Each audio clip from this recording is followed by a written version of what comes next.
Creepy Crayon. Jasper Rabbit was struggling in school. He was flunking math. He was failing spelling. The only subject he was passing was art. Jasper needed serious help.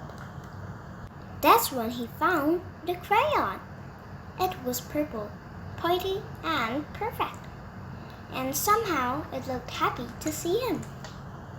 That night, Jasper knew he had to study for his spelling test. But Tales from the Carrot Patch was on. By the time it was over, he was way too tired to study.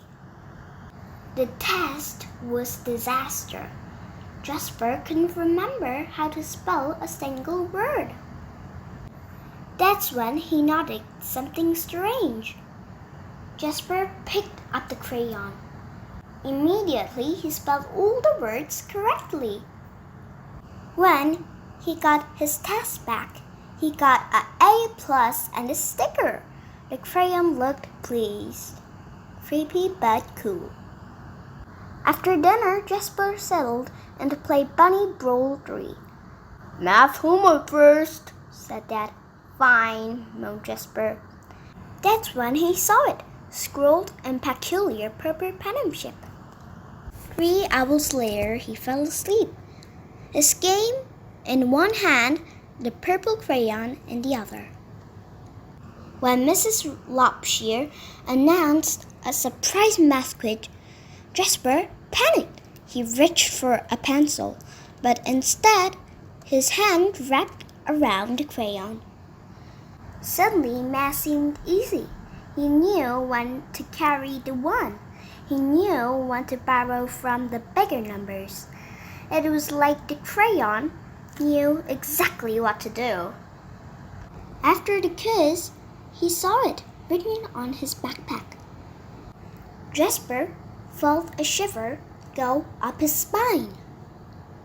The next day was the deadline for the poster contest. Jasper had been working on his entry for weeks. It just needed a few finishing touches.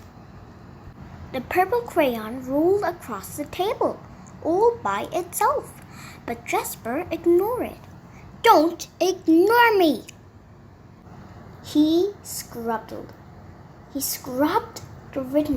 writing off the table. He zipped the crayon into his pencil case.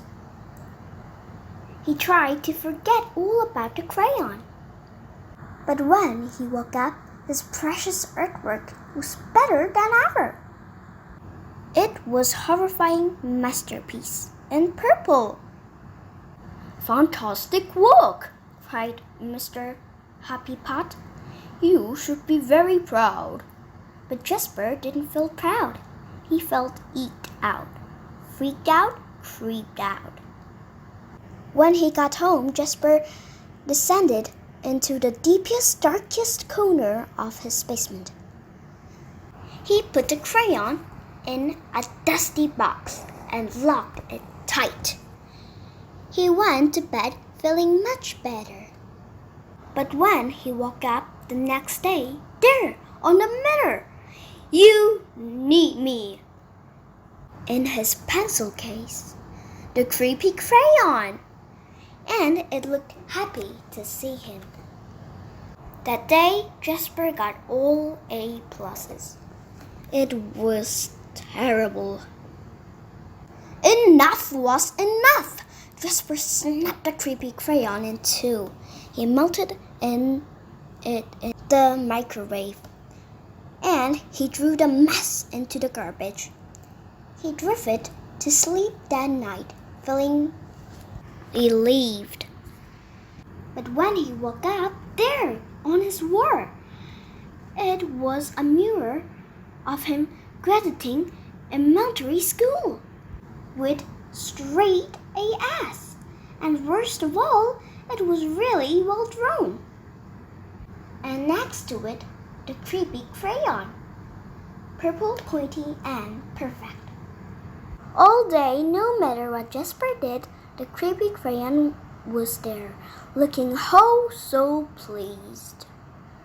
In his hand, as he aced, his vocabulary keys. In his pocket, as Mrs. Lobster named Jasper most improved student.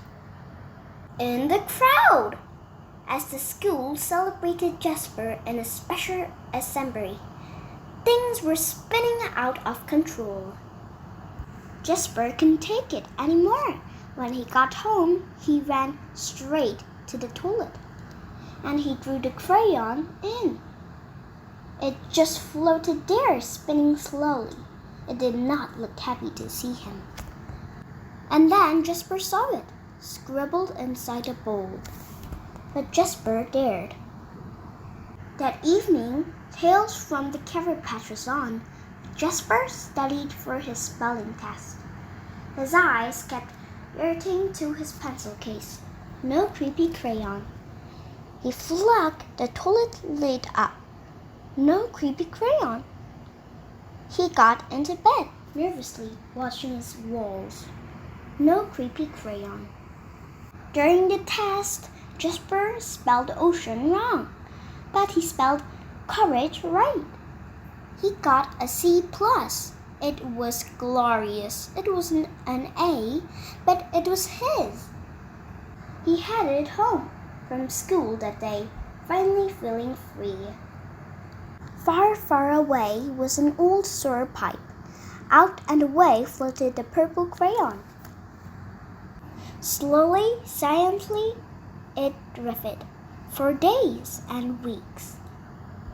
One thing was clear. The creepy crayon would never cause trouble ever again.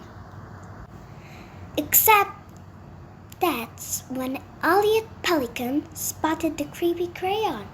It was purple, pointy, and perfect, and somehow it looked happy to see him. The end.